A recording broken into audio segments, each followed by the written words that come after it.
Olá, bom dia, nono ano.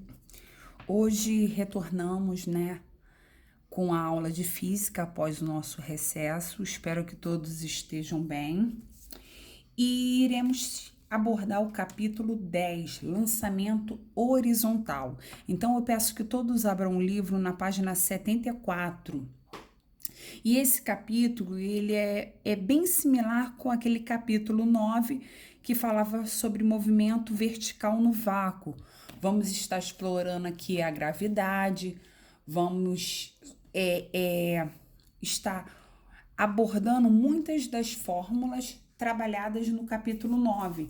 Então, eu vou pedir para vocês, estarem com aquela nossa relaçãozinha, aquela nossa dica em mãos, embora não iremos explorar todas as fórmulas, mas muitas delas serão exploradas, algumas uma maneira um pouquinho diferente. Então é interessante que vocês estejam com as nossas dicas na mão, para estarmos realizando uma relação. Vamos lá. Vamos começar falando sobre o lançamento horizontal.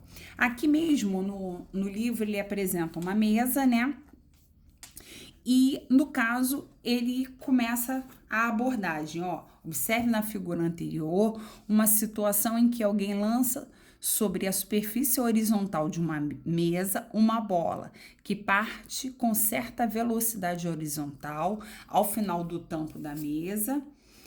A bolinha cai em direção ao solo, descrevendo uma trajetória na forma de uma semiparábola. Essa situação é exemplo de lançamento horizontal. Então, mostrou, a bolinha veio aqui, fazendo um lançamento, horizontal, ele veio rolando sobre a mesa e depois ela fez aqui uma semi-parábola, ok? Esse tipo de lançamento corresponde a um caso de movimento bidimensional, no qual o movimento pode ser analisado tanto na direção horizontal como na direção vertical, obedecendo o princípio do Galileu. Então, o que ele quer dizer aqui? Ele quer dizer que nesse capítulo iremos trabalhar tanto movimento uniforme, no plano horizontal, assim como movimento uniformemente variável no plano vertical. Então, estaremos trabalhando com dois tipos de movimento, sem que um venha interferir no outro, sendo que o movimento, no plano vertical, ele também vai estar relacionado com aquele princípio da aceleração da gravidade e do deslocamento que estudamos no capítulo 9. Aí aqui já começa a falar sobre o princípio de Galileu. Se um corpo apresenta um movimento composto, cada um dos movimentos componentes realiza-se como se os demais não existissem e no mesmo intervalo de tempo. Então, o que isso quer dizer? Quer dizer que os dois movimentos podem ser estudados separadamente, pois eles não dependem um do outro.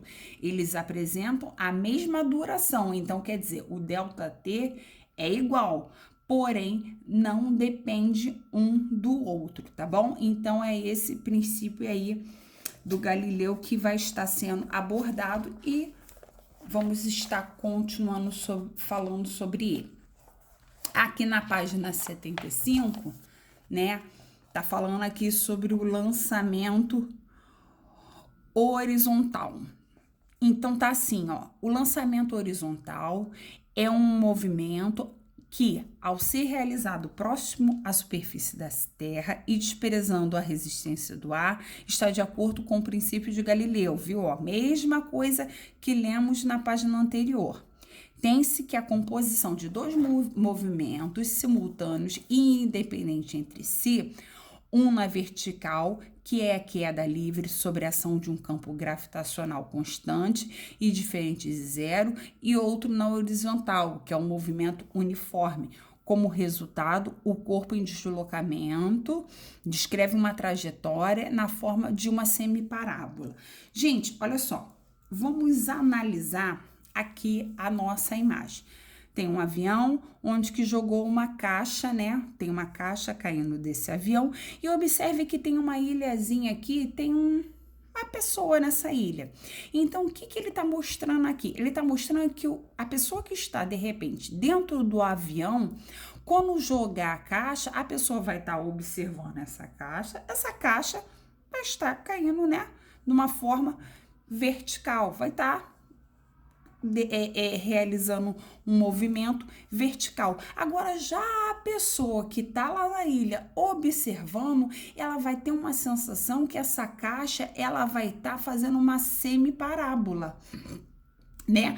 Foi até o movimento que está fazendo aqui o pontilhado aqui nessa imagem. Então, o que eu posso analisar com isso? Observando aqui, foi justamente a análise que levou a Galileu a pensar que o movimento era algo relativo e que, embora a percepção do fenômeno dependesse do observador, algumas grandezas físicas medidas por diferentes observadores deveriam ser as mesmas, independente do referencial escolhido.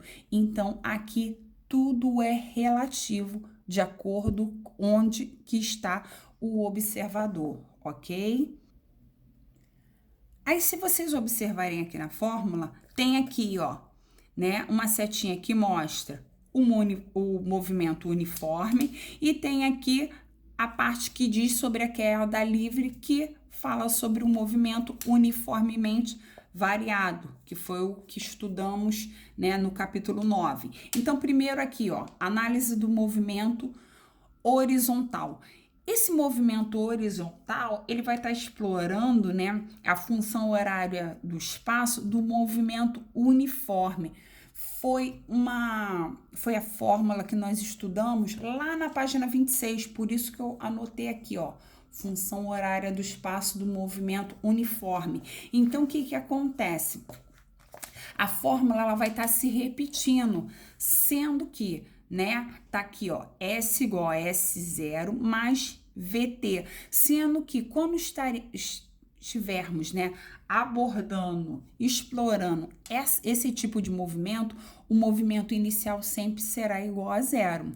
E aqui nessa fórmula, ele chama de S igual a X. Então, eu posso usar o S, né, que é a distância, ou eu posso chamar de X, que é o alcance. Então, a fórmula S igual a S0 mais VT, né, deixa eu ampliar ela aqui, ó, né, tô ampliando aqui. Então, não tá dizendo que o S0 vai ser zero, então ele deixou de existir. Então, simplesmente iremos trabalhar com S igual a VT, ou iremos trabalhar com X igual a velocidade X, né, vezes o tempo, ok? Deixa eu voltar aqui. Então, estaremos explorando S igual a VT ou X igual a V vezes T, ok? E agora, aqui no movimento vertical, iremos explorar muito as fórmulas da nossa regrinha, né? Então, o que acontece? Eu até coloquei aqui fórmulas da página 63, porque a nossa regrinha era justamente as fórmulas que estavam na página 63, né? E o que eu deixo aqui destacado, tá aqui, ó, que a velocidade inicial em relação ao plano vertical é nula. Opa, então eu falei na página anterior que o espaço inicial era igual a zero. E aqui estamos falando também, né, que a velocidade inicial é igual a zero. Então, olha o que vai acontecer quando começarmos a explorar as fórmulas. Ó, deixa eu aumentar aqui, ampliar. Tá aqui, ó, a fórmula que eu utilizava. V igual a V0 mais GT, né, gravidade vezes tempo. Não está dizendo que a velocidade, né, inicial no plano vertical é nulo, então aqui deixou de existir e iremos só explorar o quê? Velocidade igual a gravidade vezes tempo. A mesma coisa acontece na função horária do espaço no movimento uniformemente variado. Eu já tinha o espaço inicial igual a zero, né, aqui, ó, da nossa fórmula. Eu já tinha o espaço inicial igual a zero, então eu cancelei. Eu tenho a velocidade inicial igual a zero, então eu tenho cancelamento. Então, eu vou ter apenas o que, ó? Essa partezinha, que era justamente o que nós explorávamos com a fórmula da altura, né? Onde que eu tinha o S0, né? Igual a zero e o V0 igual a zero. E é justamente o que eu tenho aqui, ó. Tá bom? Então, tá vendo como elas estão retornando as nossas fórmulas? E por último, eu tenho aqui a mesma coisa, a equação de Torricelli quando o movimento, né, quando não é dado o tempo de movimento. Então, mesma coisa, velocidade inicial não é dada, então foi cancelada, logo o que sobrou foi 2 vezes gravidade vezes o ΔS, que é espaço, ou altura, ok? E aqui, o que acontece? Muitas das vezes, quando eu estiver realizando, né, a relação movimento horizontal, movimento vertical, eu vou estar caindo justamente naquela situação de vetores, onde que eu tenho aqui um ângulo, ó, de 90 graus. Quando eu acontecia isso, eu caía o quê? Vetores perpendiculares ou ortogonais, que era a minha página 9, que caía em Teorema de Pitágoras, que justamente é a fórmula que está relacionada aqui.